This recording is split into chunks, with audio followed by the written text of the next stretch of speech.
I'm Tyler Anderson with this first edition of Blue Crew News, where we have all things OC athletics. You're watching OTVX. You're watching OTVX. What's up, Oldham County, where the funny at? You gon' make us get up early, cameras, OTVX, bringing you the news and the funny all rolled into one. Tell us who your colonels is, OTVX #1. We got what you need, what you need, we got what you need, what OTVX. A hot topic in the sports world is the NFL replacement officials. Most of this controversy came in the form of a missed call from the replacement officials in the Green Bay Packers-Seattle Seahawks Monday Night Football game. The call came during the last play of the game as Seahawks quarterback threw the ball to a covered receiver. However, both players caught the ball with two different officials calling a touchdown and a touchback.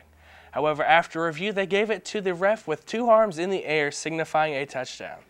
The only way I see it as a touchdown is that the Green Bay player fell on top of the Seattle player while both had possession, and officials awarded full possession to Seattle, giving them an upsetting win over Green Bay Packers.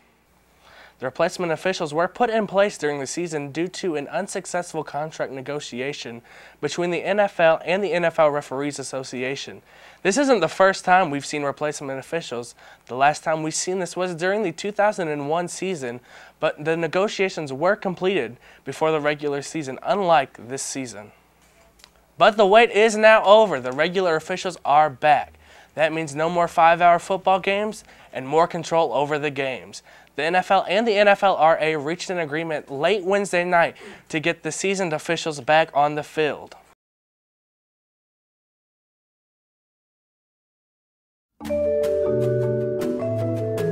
Miss Glover, I think I forgot my pass. Is that okay?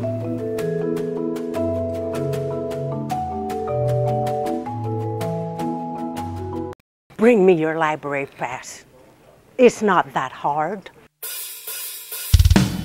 Just bring your library pass.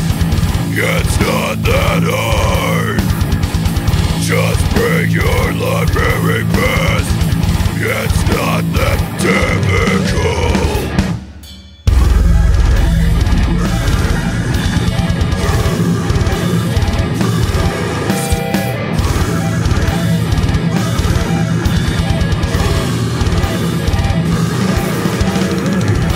Oh, that's okay, sweetie.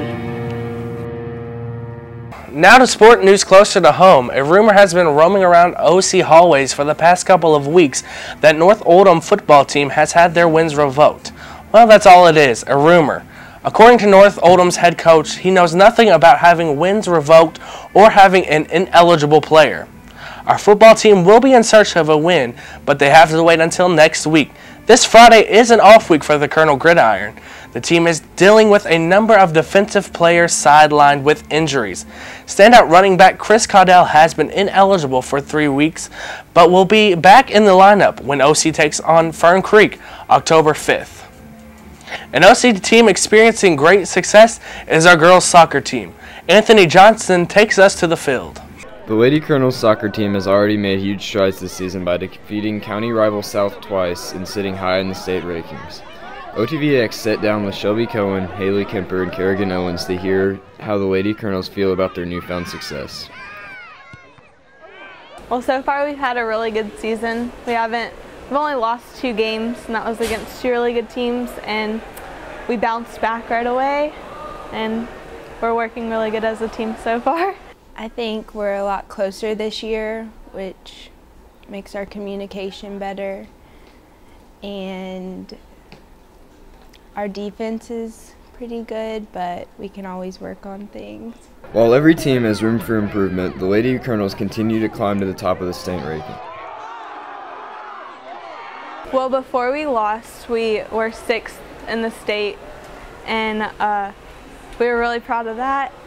It feels good to be recognized as top 10 in the state, but we also need to stay humble because we don't get to play a lot of those teams. The girls have never won regionals before, so we're definitely gonna aim for regionals and to try and make it to state? Well, we really want to win regionals because we haven't done that in like 30-something years or something like that, and we think that this year we have the best chance of doing it. With all their current success, it would be easy for some teams to get cocky. But the Lady Colonels have a few postseason goals that require more than a winning season. They plan to make history. Anthony Johnson, OTVX. Along with this success comes many changes. Our school has underwent some other changes itself. You may notice them walking down the hallways. Robbie Carlson searches out the reasons behind this change. With the start of a new school year, Oldham County finds itself a new mascot in its halls. The change of mascots was fueled by colleges trademarking similar Colonel logos. Well, a couple years ago, there were some issues with the old Colonel because it was a replica or a image that another college used as their mascot, and it became a trademarked symbol. So there was a lot of controversy, a lot of things up in the air on, can we use it, can we not use it? The new Colonel was selected after input from coaches and students. Sitebase made the final selection. Concern has also been raised about the replacement of the large Colonel that marked the original entrance to the school. It will stay for now, but will be removed because it's beginning to look old and dated. Another issue we're having with the big Colonel is people who come and visit our school, they see that and they think that's the front entrance. So then they pull in, can't find a parking spot, park, and then have to walk around the building sometimes to come to the front.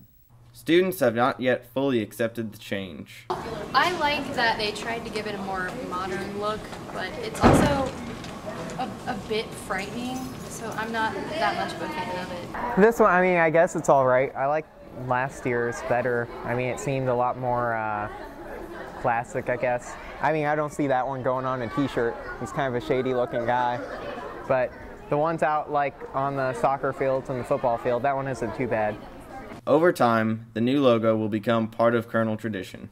Robbie Carlson, OTVX. Students here at OC participate in more than just school sports. OC senior Cody Mason participates in autocross outside of school activities. OTVX's Joey Magley got behind the wheel with Mason and his newfound hobby called autocross.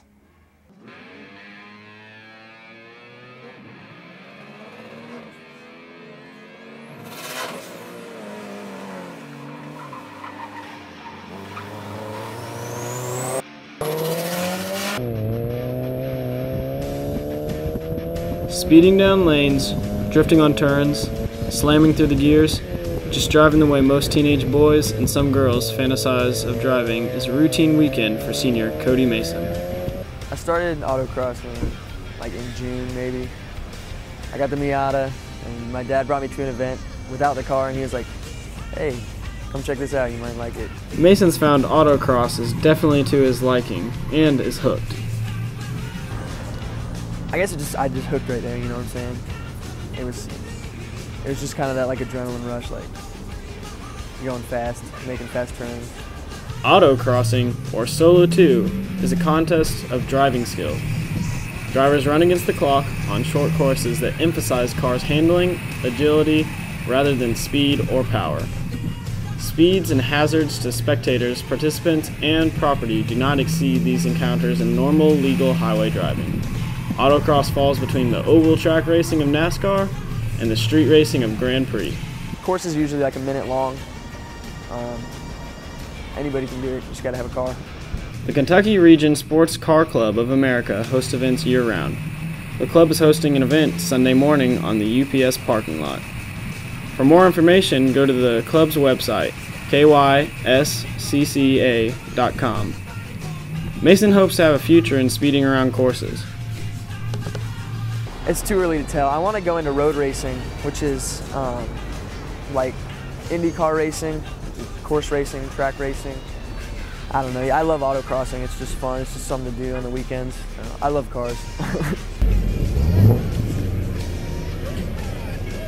For now, Mason just likes to race against the clock. Joey Mattingly, OTVX News.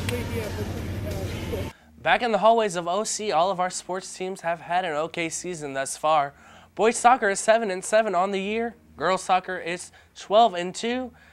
Our football team is 2-4, and our volleyball team is 10-12. That wraps up this edition of the Blue Crew News. I'm Tyler Anderson. See you next time.